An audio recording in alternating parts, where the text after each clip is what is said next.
Long ago, in the grand city of Thebes, a city known for its splendor and rich history, a dark and ominous shadow began to loom over the royal family.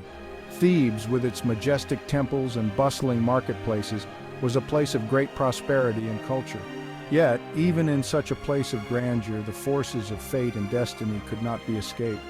A shadow fell upon the royal family, casting a pall of dread and uncertainty. The once joyous and vibrant palace was now filled with whispers of doom and foreboding. The royal family, who had always been revered and respected, now found themselves at the mercy of a prophecy that threatened to unravel their very existence. King Laius and Queen Jocasta, in their desperation to seek answers, journeyed to the Oracle of Delphi. The oracle, known for her cryptic and often unsettling prophecies, delivered a chilling revelation.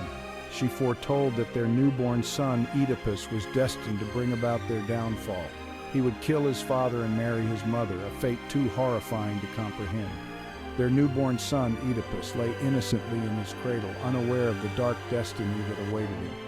The prophecy hung over the royal family like a dark cloud, casting a shadow over their every moment. The joy of welcoming a new life was overshadowed by the fear of the future. A horrifying fate awaited them. Fear gripped their hearts as they contemplated the prophecy's implications. The once strong and confident King Laius and Queen Jocasta were now consumed by anxiety and dread. They knew they had to take drastic measures to prevent the prophecy from coming true. Laius, desperate to defy fate, made a cruel decision. He could not bear the thought of his own son being the instrument of his demise. With a heavy heart, he ordered a servant to take the infant Oedipus and abandon him on a lonely mountaintop, left to die. It was a decision born out of fear and desperation, a last-ditch effort to change the course of destiny. The servant, carrying the innocent baby up the rugged mountain path, was torn between duty and compassion. As he reached the desolate mountaintop, he was overcome with a sense of pity for the helpless infant. The thought of leaving the baby to die was too much for him to bear. The servant, unable to commit such a heartless act, took pity on the baby. He cradled the infant in his arms, his heart heavy with the weight of the decision he was about to make. He knew he could not leave the child to such a cruel fate. He entrusted Oedipus to a shepherd, hoping to give the child a chance at life. The shepherd, a kind and compassionate man, took the baby in and raised him as his own. Little did they know this act of mercy would set in motion a series of events that would ultimately fulfill the very prophecy they sought to avoid. The shepherd, unaware of the infant's true identity, carried Oedipus far away from Thebes. He journeyed to the kingdom of Corinth, where he presented the baby to King Polybus and Queen Merope, who were childless and yearned for an heir. The royal couple, filled with compassion, welcomed Oedipus with open arms, naming him their own. Years passed peacefully in Corinth. Oedipus grew into a bright and strong young man, loved by his parents and admired by all. But the prophecy, like a dark cloud, lingered over him, unknown and unseen. One fateful day, a drunken guest at a feast hurled a cruel insult at Oedipus. He called him a bastard, a foundling, not a true son of Corinth. Shaken and confused, Oedipus confronted his parents, demanding the truth. His parents, horrified by the accusation, vehemently denied it, assuring him of their love. Yet doubt gnawed at Oedipus's soul. Determined to uncover his true origins, he embarked on a journey to the Oracle of Delphi. He sought answers, hoping to silence the whispers of uncertainty that haunted him.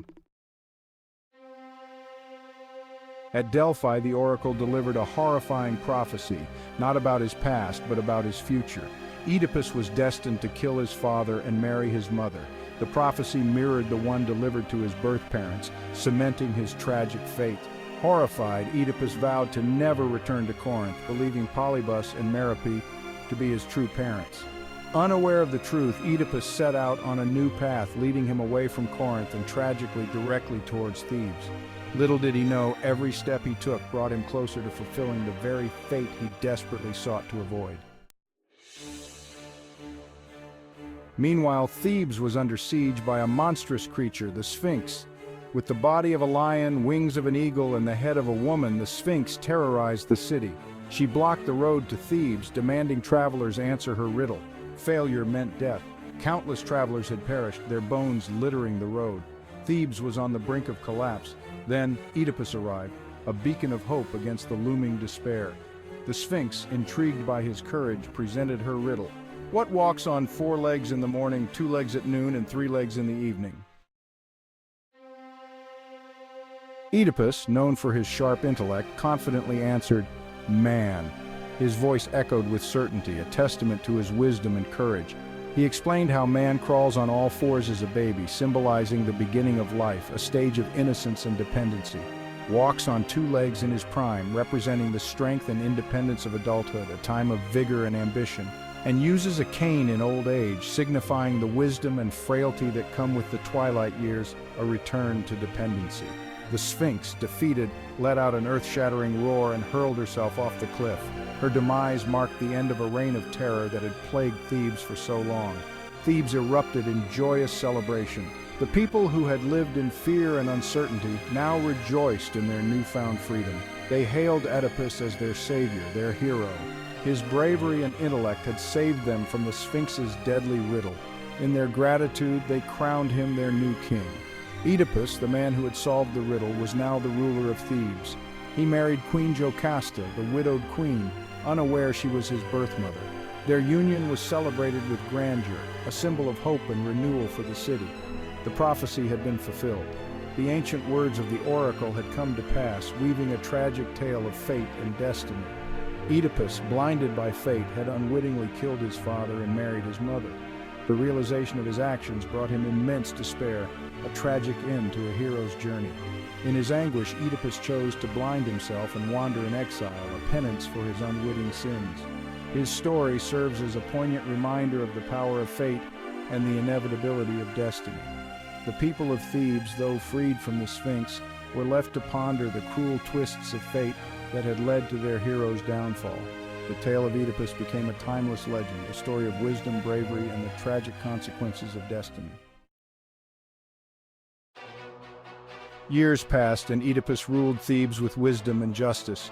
He and Jocasta had 4 children, 2 sons, Eteocles and Polynices, and 2 daughters, Antigone and Ismene.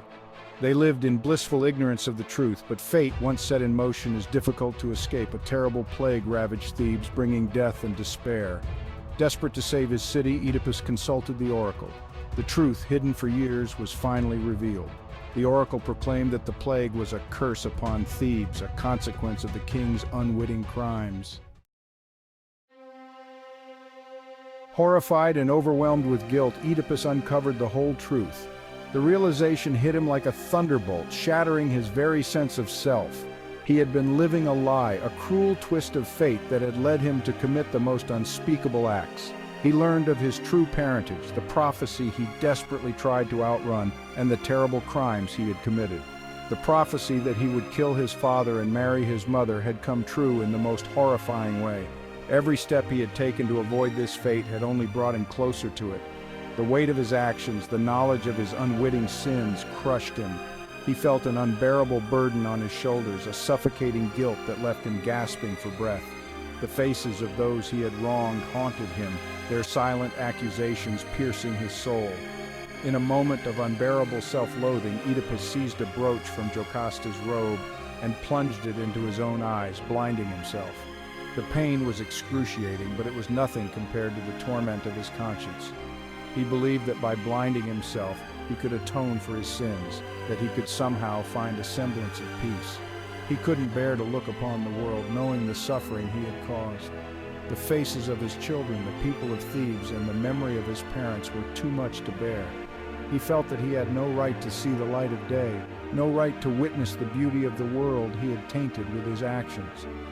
Jocasta, unable to bear the weight of the revelation, took her own life. Her despair was a mirror of Oedipus's own, a tragic end to a life filled with suffering and deception. She had tried to protect Oedipus from the truth, but in the end, the truth had destroyed them both. Thebes was left reeling, their savior now a figure of tragedy. The city mourned not just for Oedipus and Jocasta, but for the loss of innocence, the shattering of their hopes and dreams. The man who had once been their hero was now a symbol of the cruel twists of fate, a reminder of the fragility of human life and the inevitability of destiny. Blinded and consumed by guilt, Oedipus begged to be exiled. He couldn't bear to remain in Thebes, a constant reminder of his terrible deeds.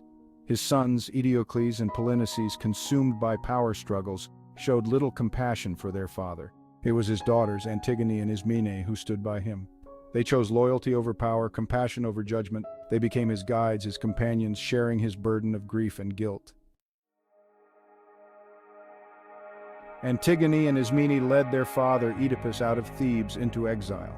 They became his eyes, guiding him through unfamiliar lands, sharing his pain and offering him solace. They wandered for years, seeking atonement for Oedipus's sins. Their journey was arduous, filled with hardship and sorrow, yet their love for their father never wavered. They remained his constant companions, a testament to the enduring power of familial love even in the face of unimaginable suffering. The story of Oedipus serves as a stark reminder of the capricious nature of fate and the futility of trying to escape destiny. Despite his good intentions and valiant efforts, Oedipus was unable to outrun his preordained path. His tragic tale became a cornerstone of Greek mythology, inspiring countless works of literature and art. It serves as a powerful exploration of themes like fate, free will, guilt, and redemption. Through the loyalty of Antigone and Ismene, the story also highlights the unwavering strength of familial love in the face of adversity.